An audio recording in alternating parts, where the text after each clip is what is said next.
네, 또 이철이 또 한 장면이 있었습니다. 이철이 더불어민주당 의원의 질의에 내놓은 윤석열 총장의 답변도 좀 눈여겨볼 만한데요. 윤 총장은 검찰의 중립권에 대한 답변을 하면서 쿨했다 이런 표현을 썼습니다. 이 어떤 상황이었는지 잠시 들어보고요. 이야기 이어가겠습니다.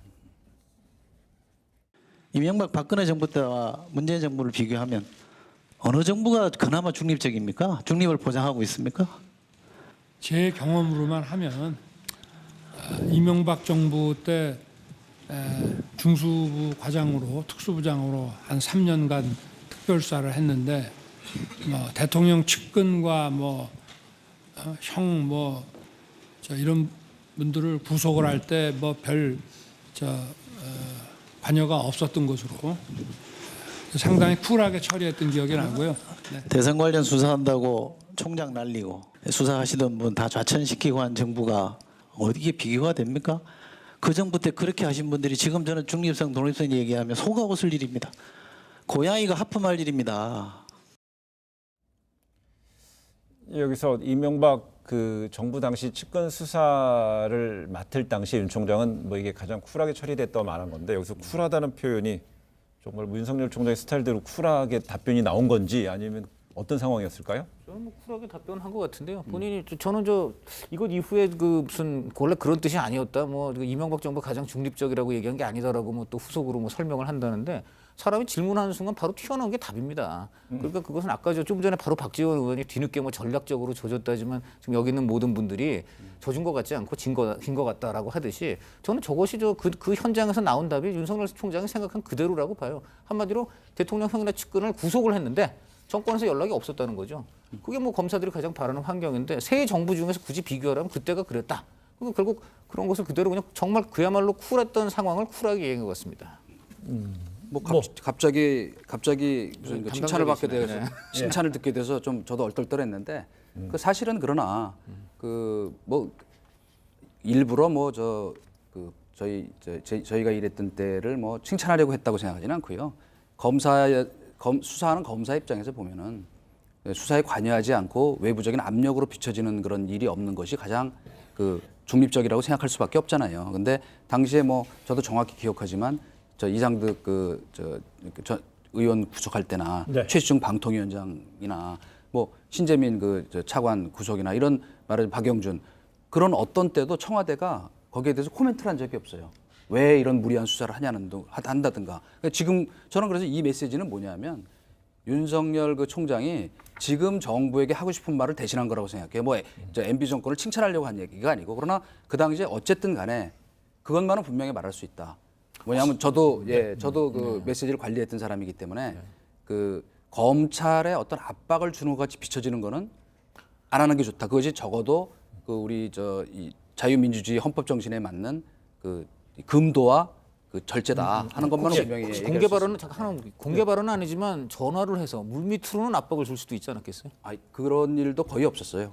그러면 지금 그다음에 과거사 진상 조사한다고 또 그것도 다 뒤집어서들 했는데 그걸 드러나지 않겠습니까? 두 가지 점에서 어이상실인데요. 첫째는 뭐냐면 윤석열 총장의 저건 개인적인 경험담일 뿐이에요. 다시 말해서 윤석열 총장이 포청천이 아니에요. 다시 말해서 잣대가 아니기 때문에 그거에 대해서 이것이 어떤 윤석열 총장의 경험이 하나의 어떤 잣대이고 표상인처럼 언론이 이야기하는 것 자체가 첫째는 어이없고요.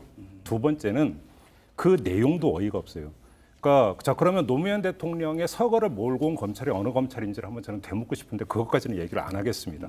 하나만 말씀을 드리면 이명박 정부 때 PD 수첩에 대한 보도에 대한 수사가 들어갔어요. 이거저거 다 떠나서 당시 수사였던 부장검사가 기소하면 안 된다라고 하는 의견을 했는데 이게 위에서 찍어 눌러가지고 사표냈잖아요. 그게 어느 정권입니까? 이명박 정부 때예요. 그러면 이런 어떤 반박 사례가 많은데 무슨 저기서 쿨하고 이런 얘기가 어떻게 나옵니까?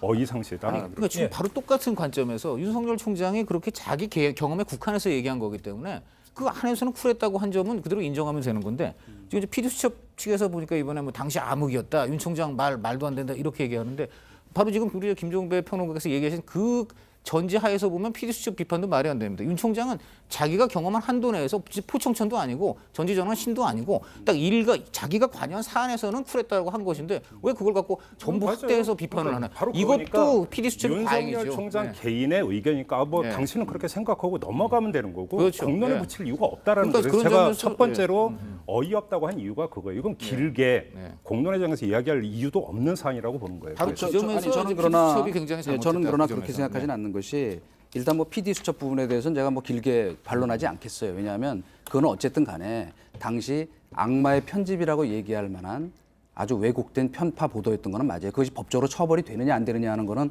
뭐 별개 문제고 그러니까 저는 거기도 얘기하지 않겠어요. 더 그리고 제가 이제 얘기하고 싶은 건 뭐냐면 윤석열 총장의 개인적 경험인 건 맞아요. 그러나 우리가 최근에 중요한 정치 수사 특히 지금 여권 관계되는 사람들 수사한 거에 그 전례를 보면 자 물론 이제 그때는 야당 때였지만 자 한명숙 전 총리 수뢰 사건 그다음에 자 김경수 드루킹 사건 요번에 조국 일가 비리 사건 보면 무슨 여권이 총 출동을 해서 청와대까지 뭐 검찰이 뭐 무리한 수사를 하니 뭐 배신자니 이런 일은 없었다는 거예요. 그러니까 객관적으로 그냥 얘기하는 것뿐이에요. 뭐 그때가 좋았고 잘했다는 것도 아니고 다만 본인의 경험인 건 맞지만 그러나 본인이 권력형 비리 수사를 했던 입장에서 보면 정말로 그때는 그런 압박이 없었으니까 굳이 그 양반이 지금 와서 그 MB 정권을 칭찬할 아무 이유가 없잖아요. 아니, 그럼 저는 그러니까 더 얘기 끌고 가고 싶은 생각이 있는데 압박이 없다고 그럼 제가 반박 사례 하나만 말씀드리면 그러니까 수사가 시작이 됐던 게 누구의 고소 때문에 시작이 됐습니까? 당시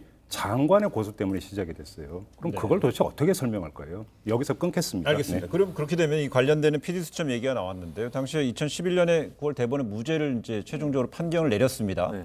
그렇다면 이게 악마의 그 이전 수석은 뭐 악마의 편집이라는 사실은 이렇게 이제 전제를 다셨는데 네. 최 교수 어떻습니까? 그러니까 PD수첩 사건 같은 경우에는 내용에 있어서 일부 문제가 있다고 법원은 인정을 했어요. 그러나 그럼에도 불구하고 이렇게 이렇게 해임을 한다거나 아니면 처벌한 건 잘못됐다고 해서 대법원까지 가서 최종적으로 무죄 판결을 받았습니다. 그리고 그 당시에 체포될 당시만 해도 한 여성 PD 같은 경우 임신 중이었어요. 임신 중인 여성 PD를 현장에 체포한 경우도 있었습니다. 그래서 무리한 수사라고 하는 부분이 많이 있었어요. 그 당시에. 그리고 PD 수첩에 대해서는 언론의 자유나 표현의 자유 입장에서는 대법원도 인정한 사례이기 때문에 그건 무리하게 PD 수첩이 그 당시에 미국산 쇠고기 문제 때문에 이명박 정부가 상당히 위기에 처했지 않습니까? 그 상황에서 위기를 모면하기 위해서 어쨌든 압박하는 수단을 활용했다고 하는 것이 대법원의 판단이라고 볼 수 있다. 그런 상황에서 본다고 하면 이명박 정부가 그럼 과연 쿨하게 검찰에서 활동하는 거나 이런 부분이 그렇게 됐다 그렇게 보기는 어렵다고 봅니다. 이 부분에 알겠습니다. 제가 간단히 그래도 저 당시에 그 당사자 중에 한 명이기 때문에 혹시 또 오해하시면 안 될 것 같아서 간단히 제가 명을 한다면은 물론 이제 장관이 고소한 건 맞아요. 그러나 어쨌건 그 당시에 그 이후에도 광우병 때문에 미국에서 발병 사례가 없어요. 그리고 심지어 아주 어렵게 얘기할 거 없고 광우병이라고 하는 것은 어쨌건 과학적으로 로또에 당첨돼서 길에 가다 벼락 맞을 확률이라고까지 얘기할 정도로 그 객관적으로 과학적으로도 입증되기 어려웠던 일을 마치 그것이 무슨 굉장히 그때 뭐 다운 증후군까지 그러니까 사실은 광우병이 아닌데 다른 영상을 집어넣어서 판 건 맞거든요. 그러니까 그것이 표현의 자유에 해당되느냐 안 하느냐 하는 것은 별개로 하더라도 지금 말하자면 태양광 그 문제 있는 그 보도 불방하도록 압력과 태양광까지 여기까지는 아니, 그러니까 저희는 그런 좀 남정은 많이 가지 벌어지기 않았다는 때문에 안 말씀입니다. 하고요. 법적 대응을 했을 평론가 뿐이지. 아까 좀 더 이상 언급 안 한다고 그랬으니까 왜냐하면 지금 이명박 정부 때 어떤 일이 있었는지 지금 우리가 얘기됐던 뭐 이런 거 말고도 수많은 사례가 있습니다. 민간인 불법 사찰에 대한 어떤 검찰 수사가 어떻게 전개됐는지부터 했고 수많은 사례가 있는데 굳이 말씀 안 알겠습니다. 드리겠습니다. 네. 지금 저희가 이 이야기를 이어간 거는요. 윤석열 총장이 그 어제 국감에서 제 경험으로만 하면이라는 앞에를 달고 이야기를 한 건데요. 이 관련해서 오늘 검찰은 윤 총장의 발언이 그 이명박 정부의 검찰 그 중립성이 가장 잘 보장됐다는 취지가 아니었다면서 이 현 정부에 대해서 얘기를 하려고 했다. 그런데 현 정부에 대해 얘기하려고 했던 내용은 그 일체 뭐 수사 중에 지시라든지 개입은 안 난다라는 걸 설명하려고 했다. 이렇게 얘기를 했습니다. 이 뭐 뭐 이 해명에 대해서 좀 이야기를 좀 이어가 볼까요? 윤 총장 입장에서는 아마 이제 답변할 수 있는 시간이 제한되다 보니 그걸 말 못했다고 하면서 지금 얘기를 한 거거든요. 네. 결국은. 그러니까 윤 총장의 의미는 현 정부가 검찰의 수사에 압력을 가하거나 아니면 이런저런 얘기로 뭐 압박을 가해서 수사의 방향을 바꾸려고 하는 의도는 전혀 없었다 이런 얘기를 분명히 하고 싶었는데 어제 이제 그런 기회가 없었다 이런 얘기를 하는 거예요. 왜냐하면 지금 쿨하다는 표현 하나 때문에 이명박 정부의 검찰이 정말 중립적으로 수사를 했다고 하는 부분이 지금 얘기가 된 것처럼 이해가 되고 있잖아요. 근데 많은 국민들이 저는 거기에 동의할 수 없다고 봅니다. 저도 마찬가지 개념이고요. 아까도 뭐 잠깐 얘기했습니다만 피수첩 사례뿐만 아니라 그 당시에 뭐 그 G20 정상회담에 그 초롱 들고 있는 그 그림에 대해서 일정 부분 좀 어떤 동물의 비유한 모양 때문에 그분도 수사받고 조사받고 이런 경우도 있었어요. 표현의 자유나 이런 부분에서 많은 억압과 어려움이 있었다는 거 우리가 다 인식하고 있는데 그런 부분에 대해서 이명박 정부의 검찰이 마치 정말 정의를 위해 싸웠던 그런 검찰인 것처럼 비춰지는 부분에 대해서 네. 우려를 표명한 그런 얘기라고 생각을 두 합니다. 가지만 지적하겠습니다. 첫째로 만약에 윤 총장이 그 시간 제한을 염두에 뒀다면은 만약 문정부에 대해서 그런 얘기를 하고 싶으면 그것부터 먼저 얘기했을 거예요. 제한된 시간 속에서 제일 먼저 나오는 게 가장 의중에 있던 답이라고 생각해야 됩니다. 둘째로는 좀 전에 뭐 그 이 수사 관련해서 그 청와대는 지금 개입이 없다는 거를 설명하려고 했다라고 하는데 제가 볼 땐 많이 했어요. 당장 저는 검찰이 지난번에 저 정경심 그 교수 초반 사건 때 청와대가 직접 뭐라고 얘기를 하니까 바로 검찰이 30분도 안 돼 갖고서는 수사에 영향을 미치는 아주 안 좋은 것이라고까지 이렇게까지 충돌했습니다. 과거 정부에서는 이렇게 검찰과 청와대가 대놓고 충돌한 걸 본 적이 없습니다. 그 자체로 검찰 입장에서 보면 청와대가 아주 구체적인 사건에 대해서 구체적으로 막 참견을 한 거잖아요. 그러니까 그 부분에 대해서 과연 저게 문정현 총장의 진심인지 아니면 법무부가 검찰이 사후에 저렇게 틀어 막으려고 한 것인지 알 수 없습니다. 더 말씀 안 드리는데 짧게 하나만 더 말씀드릴게요. 제가 하나만 반문할게. 강찬호 위원의 일방적인 주관적인 해석, 그러니까 윤 총장의 어떤 진심에 대해서 강찬호 위원의 그냥 주관적인 해석이 객관적입니까? 대검이 오늘 공개적으로 보도자료를 통해서 밝힌 게 객관적입니까? 저는 반문하고 더 이상 얘기 안 할게요. 저도 제가 왜 제 해석이 주관적이라고 규정을 하시는지 알 수가 없습니다. 저는 볼 때 객관적인 사실을 얘기했어요. 뭐냐면은 분명히 청와대가 대놓고 수사에 대해서 뭐라고 얘기를 했고 그 검찰이 굉장히 이례적으로 거기에 대해서 직접 이거는 주관적인 해석이란 건 원래 그 윤 총장이 처음에 한 말이 질문. 진심일 것이다는 그걸 갖고 하는 얘기예요. 그거는 아니, 그러니까 좀 강찬호 위원은 그냥 아니, 주관적인 여기서 해석일 뿐이에요. 지금 다 그거는. 위에 각자의 의견을 물어보고 해석을 되게 하는 것들이 아닙니까? 그리고 거기에 대해서 지금 좀 전에 저는 우리 김평란님께서 얘기하실 때도 많은 주관이 들어갑니다. 근데 그걸 주관적이라고 하지 않습니다. 나름대로 충분히 식견을 오케이. 가지시고 예, 알겠습니다. 얘기를 하기 때문에 알겠습니다. 일방적이라고도 하지 않아요. 네. 이 정도로 이제 하겠고요.